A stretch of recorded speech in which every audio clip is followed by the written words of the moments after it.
It's funny when you look at something like Revelation and the mention of the stars falling from the sky, going black, moving from their positions, etc., etc. And that kind of gets lost in the jumble, in the chaos, and the noise of everything else. But I want you to consider something for a second. The stars have such a strong effect on this realm that exists below them. They govern so much. That is why all of the elites are always looking to the stars. And it's so funny because there's this whole section of the population that's like, well, that's all. And this is coming from a guy who's not into astrology. Like, I'm so not into astrology. I'm bad at it. Probably should get better. But as far as knowing what's what and where's where. But what I do know is this stuff, these entities, because that's kind of what they are, they have a significant effect on the world below. They govern things, they control things, they bind things. They're even responsible for what we consider some of the fundamental principles of physics. The stars are. Yeah, I said that. The stars are. But again, that's why they're constantly focusing on the stars. What's going on up there? How does that relate to me?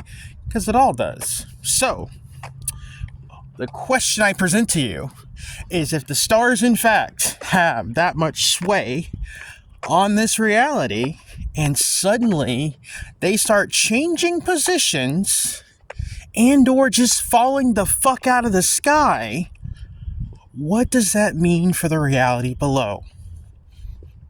This is the part that gets lost in the Bible. It gets lost in Revelations because we're too busy looking at the, shit coming out of the ocean and sun going black and, all that stuff. But like, they talk about the stars. They mention the stars, but you have to know what the stars are and the influence that the stars have. So if the stars just start moving around from their original spaces and or disappearing entirely,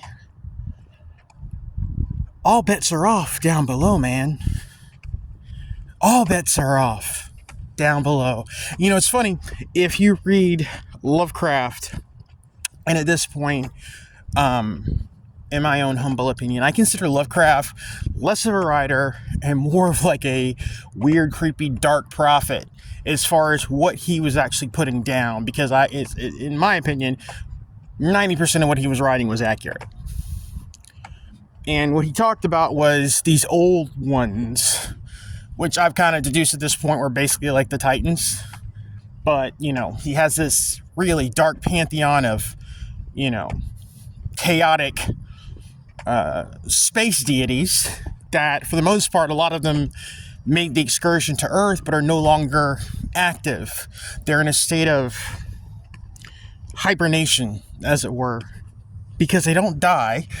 Because of the substance of their bodies, they can't die. So what they do is they sit in these states of hibernation until, this is pulling straight from Lovecraft, until the stars are right. Then they can move around. Then they can start causing a ruckus. This stuff is really, really, really crazy when you start looking into it and understanding just how strange our world is. Hope everybody's doing all right. Talk to you soon.